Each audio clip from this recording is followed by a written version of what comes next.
嗨，大家好，我是那言，欢迎来到科技美学的大家测节目。又到了大家非常喜闻乐见的颜值正面硬刚的环节。刚刚发布的小米13 Ultra 超大杯机型，它的颜值应该是引起了很多人的关注。毕竟呢，它明显就是标着相机去做的。那这台机器和一众旗舰机型的手机对比，颜值如何呢？咱们抓紧开始。整个对比过程当中呢，我们仍旧会在这个位置不动放在小米的13 Ultra， 而在这边呢会摆上友商的机型，在没有广告滤镜的加持下，我们开始。这次呢，小米派出的还是一个经典的白色，而且是酥皮纹理的。那首先来到我们面前的，当然是经典的暗紫色的苹果 iPhone 14 Pro Max。你可以看到它们的大小比较，就知道这次小米的超大杯真的是超大其实它比苹果这边还要再大一点。两台机器放在一起也都是比较厚的，在边框部分呢都采用了直边设计。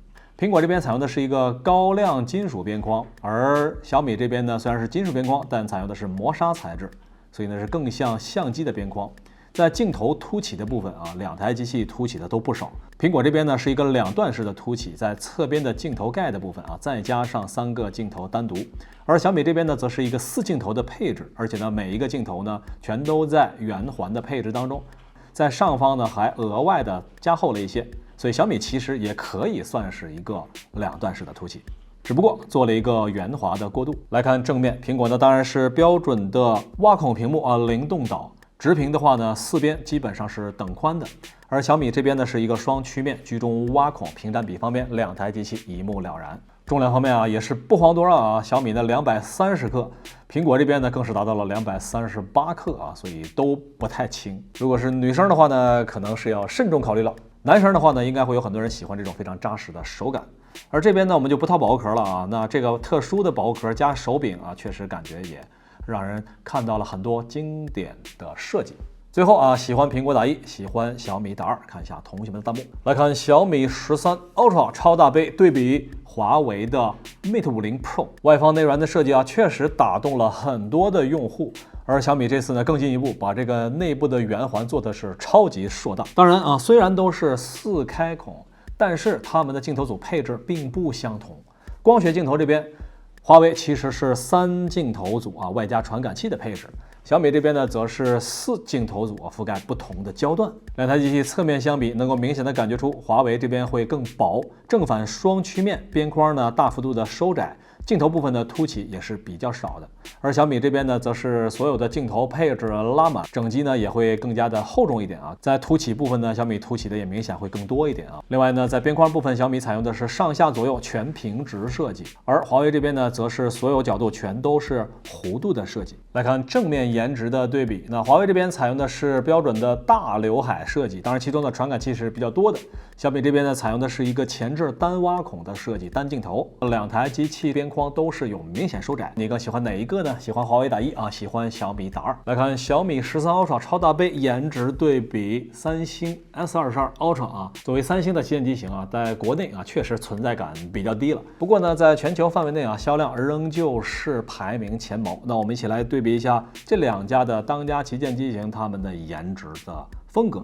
而小米这一次呢，采用的是这种经典相机里边常用的素皮材质的背板。从侧面来看呢，三星是非常的硬朗，四周的 R 角几乎就没有。那小米这边呢是有明显的 R 角了。而在镜头的部分呢，三星是每一个镜头单独的排布在机身的左侧，那实际上呢是有5个开孔，除了4枚镜头之外，外加传感器。小米这边呢则是4个单独的镜头，每一个呢都有硕大的镜头开孔。在手感部分呢，三星虽然采用的是这种4直角设计但是它在边框部分呢用了这种非常大的曲面，所以呢横向握持的时候问题不大。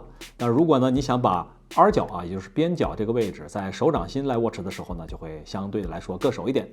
小米这边呢则是采用的是直面边框再加大曲面的背板这样一个设计。那由于机身是比较厚的所以呢弧度是在直角边框和直面背板中间这个位置做了一个比较大的弧度，手感会要再好一点。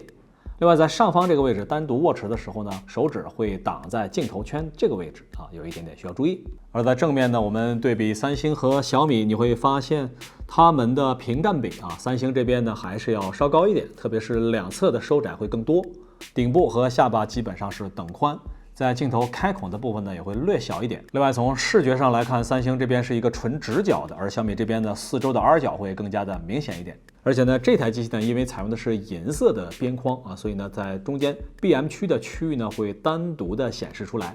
最后来问大家一下，三星、小米两边的设计你更喜欢谁呢？喜欢左边打三星1，喜欢右边打2小米。小米13 Ultra 超大杯机型来对比同样是发布不久的华为的目前最新的时尚影像旗舰华为的 P60 Pro。那小米这边呢采用的是4镜头开孔，用圆环进行装饰，而华为这边呢是3镜头，中间的镜头组呢是突出。机身大小部分，印象里面华为应该是比较小的一台机器，但其实和小米比放在一起的话也不算小了啊，都算是目前主流的一个旗舰的身材。两台机器从侧面来看呢，差异就非常的明显了。华为这边呢虽然也不算轻了，但是呢整体相对于小米这边还是要更加轻薄一点。手感部分呢不错，而且边框部分呢做了很大的一个弧度，从边框到背板再到前屏啊都是这种圆润的设计。小米这边呢会更加硬朗一点，虽然呢正反也有弧度啊，但明显的弧度要小一点。而且呢注意，小米这边是平直的边框，华为这边呢采用的是洛可白啊这样一个配置。那么它的背板部分呢采用的是天然纹理，也就是说啊，你开任何一台机器的话都不会和另外一台机器呢有同样的纹理。科技论坛里面有一些有趣的说法啊，说开这个华为这背板有点像赌石啊，打开之后你都不知道里边是什么样的配置，有的花纹呢就会让人觉得瞬间升值许多。再看侧边镜头凸起的部分，那华为这边采用的是一个2段式凸起，而小米这边呢除了镜头圈的凸起啊，还有机身部分向上延伸的凸起啊，明显会凸起更多一点。来看正面啊，乍一看的话呢就比较的接近啊，都是两侧的曲面。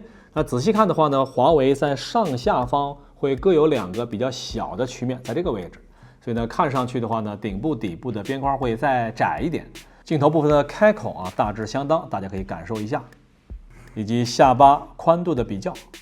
最后来问大家一下，喜欢左边华为打1，喜欢右边小米打2。小米13 Ultra 啊超大杯机型来对比友商竞争对手荣耀的 Magic 5 Pro。荣耀 Magic 也是刚刚发布不久啊，两台机器你乍一看也都是外放内圆的设计。荣耀这边啊采用的是一个标准3摄等边三角形排列啊，小米呢采用的是一个4摄啊，类似一个梯形的排列。背板材质方面呢，荣耀这边采用的是一个磨砂玻璃背板啊，摸起来还是比较硬朗的。小米呢是素皮背板，摸起来呢会更加的柔顺一点，也更有质感一些。荣耀这边的凸起呢也是比较多，但是呢它采用的是一个弧面的抬起，而小米这边则是恰恰相反，它是镜头圈部分凸起的会更加的明显一点。还有呢就是整个机身侧边的构成也是明显的差异。荣耀这边进行了边框的收窄，正反双曲面。小米这边虽然也是正面曲面，但侧边呢进行了一个平直的设计，会更加硬朗。来看正面啊，两台机器的正面差异就比较大了啊。荣耀这边是4曲面，再加左侧的双挖孔，不同的前置焦段。小米这边则是居中挖孔，两侧的 R 角的部分，你可以看到和荣耀这边差别也是比较明显的。额头部分的对比，下巴部分边框的对比。最后来问大家一下，你更喜欢谁的设计呢？喜欢左边打1，喜欢右边打2。小米13 Ultra 啊，超大杯机型来对比最近这2-3年的时间啊，应该说取得了相当好市场成绩的 vivo 的超大杯 X90。vivo 呢这边和蔡司联合之后啊，在影像部分呢确实取得了非常大的一个跃升，而这次呢也引入了很多经典的类似相机的设计啊，不管是素皮材质，还是这种标准的高亮缎带。再加上镜头组4个镜头圈的开启，这两边摆放在一起，有点针尖对麦芒的意思。在镜头的设计部分呢，也有异曲同工之妙。经典的素皮背板摸起来都很像相机的感觉。来看侧边，那镜头凸起的都不小，其中呢 vivo 这边采用的是一个平直背板，再加上镜头圈部分2段式的一个凸起。小米呢则是标准的直面的背板啊，延伸过来略微凸起，再到镜头部分较大的凸起。而在边框部分的差异更大。vivo 这边呢，前后在 BM 区的区域啊，都做了一个高亮化的处理，另外中间收窄，再加上一个小小的圆弧。而小米呢，则是偏硬朗的设计了。延伸到后背板的时候呢，有一点的类似相机的这种平直加侧边弯折过来的这样一个边框设计。正面的话 ，vivo 这边会更加的修长一些，因为它的两侧弧度的话呢，收窄的会比较多一点。顶部呢都是居中挖孔。小米这边呢，因为采用了是银色的边框，所以呢在顶部这里呢视觉上会更加收窄一点。再来看底部的边框这里，徕卡蔡司的100年战争啊，如今在中国手机厂商的镜头组这儿又再次开始了。两边的设计，不知道你更喜欢谁呢？喜欢左边 vivo 打1，喜欢右边小米打2。小米13 Ultra 超大杯颜值对比系列来了一个重磅选手 OPPO Find X6 Pro。这两台机器放在一起啊，相信很多同学都会发出会心一笑。没错啊，它们在设计上面呢有很多共通的地方，不过在细节部分呢还是有很多差别的。OPPO 这边呢是3镜头组，小米这边呢是4镜头组。OPPO 呢采用的是经典相机的变焦环设计，小米呢则是单独镜头向外延伸的设计。OPPO 呢采用的是一个平直的背板，边框部分呢做了比较大的弧度。而小米呢，则是平直背板加向上延伸，两台机器的边框部分呢，处理的话呢，也有异曲同工之妙啊。首先都采用了这种银色磨砂材质，很像经典相机的设计。不同的是呢 ，OPPO 这边采用的是收窄的边框，小米这边采用的是平直啊，感觉拓宽的边框。除此之外呢 ，OPPO 还在上方延伸这个位置啊，加入了大面积的银色材质，同样很像经典的相机。我觉得这两台机器放在一起啊，比的就是谁更像相机，谁也不要说我是手机啊，谁说手机跟谁急。再来看两台机器的正面，我如果不看桌面啊，只看同一个画面的话，我估计大多数人可能很难分辨出这两台机器正面的一个差别了。确实啊，都是居中挖孔，也都是两侧曲面。那区别怎么看呢？其实也很简单啊，就是 OPPO 这边的上下弧度呢会再稍微大一点点，小米这边呢上下弧度呢会基本没有啊，基本上它就是个纯双曲面的机型，这是两台机器的一个明显差别。只有看侧边的时候才能发现哦，小米更加的硬朗，而 OPPO 更加的圆润。最后来问大家了，喜欢哪一个啊？喜欢 OPPO 打一个1，小米打一个2，看一下同学们弹幕。来看小米13 Ultra 啊，超大杯颜值对比，曾经的老对手魅族是吧？时隔很久啊，魅族回归啊，两台机器放在一起啊，事过境迁，我估计啊，他们的开发人员看到彼此，恐怕也是相视一笑，是吧？好，那来看两台机器啊，应该说定位完全不一样啊，面对的人群呢也是各不相同。不过呢，我们颜值部分可以大概做一个参考。小米这边是经典的酥皮材质，摸起来是趋近于相机。魅族这边呢，则是一个磨砂玻璃的背板，而且呢，在镜头圈的位置呢，也能够看到韩国小魅族的身影。在边框部分啊，两边倒是都是这种平直的边框，但是呢，魅族这边呢更像是 iPhone 的这种平直高亮的设计，而小米这边则是一个磨砂边框加银质加平直加弯折背板的这样一个设计啊，所以会更加复杂一点。而在镜头凸起部分就不用说了啊，因为小米这台呢是完完全全的强调影像的旗舰，所以镜头凸起会更多，而且是机身凸起加镜头凸起。而魅族这边呢，则是在镜头部分呢单独3个镜头圈，再加下方的一个环形补光灯啊，构成4个圆圈。奥迪直呼内行。至于前边的差别呢，就更加明显了啊。这两台机器呢，一个直屏，一个曲面屏，那正面的颜值可以说是一目了然，摆放在一起啊，上方下方能够看得非常的明显。再到底部这里，差别同样比较的明显。最后来问大家一下啊，左边魅族，右边小米，你更喜欢谁在2023年的设计？小米13 Ultra 超大杯的颜值对比，迎来了在性能方面的对手啊，1+11。这次呢，给大家展示的这一款呢是木星岩的一个版本。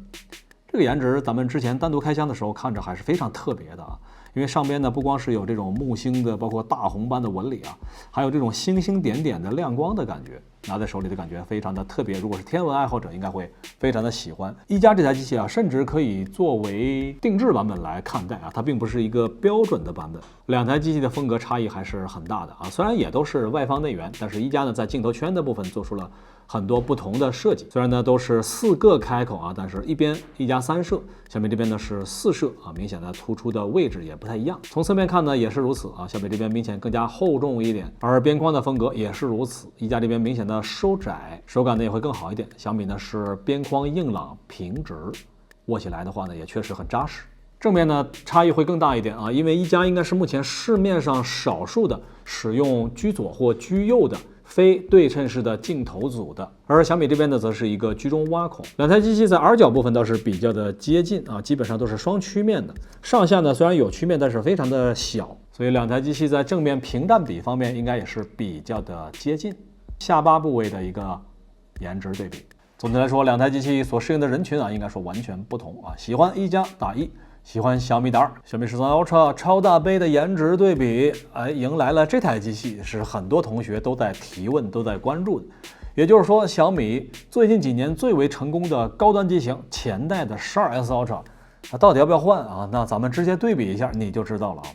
你可以想象一下，如果我们去掉了12S Ultra 的镜头方形托盘之后，两台机器差别大不大？其实差别还是挺大的啊。那么小米12S Ultra 这代是3摄机型，这边更像是传统的相机，而13S Ultra 这边是一个4摄的配置啊，镜头组会更多，覆盖焦段更全面。两台机器摆放在一起呢，确实它们应该算是有传承，但是呢，风格上面也能够明显看出差异。来到侧边，相对于之前的12S Ultra 呢，镜头组突出的都是比较多的，只不过呢，之前是2段式的凸起。而本代呢，则是弧形的弧面的侧边向上延伸的凸起，并且边框的话呢，这代13 Ultra 呢是一个大的平直的边框，而之前呢则是一个圆润的，使得它的手感会更好一点。13 Ultra 这边在边框握持的时候就是这样握持的时候，它确实更像相机的感觉。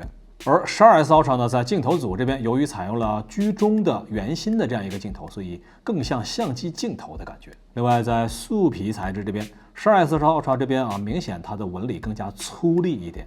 而13 Ultra 这边呢，则是一个更加趋近于细腻的纹理。至于前屏幕这边呢，虽然布局相同但是差异还是有的比如说12S Ultra 的镜头呢会再小一点点而这代13呢，由于它的配置有进一步的提升所以孔径会略有增加。再看边框的部分，耳角，那么两台机器呢会有一些差别，下方的耳角也是有一些差别的。如果你是12S Ultra 的用户的话，你觉得13的表现怎么样呢？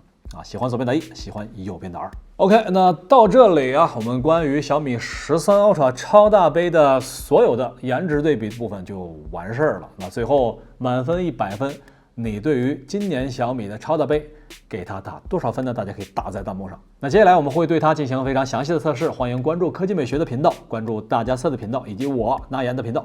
我们下期节目详细测试再见。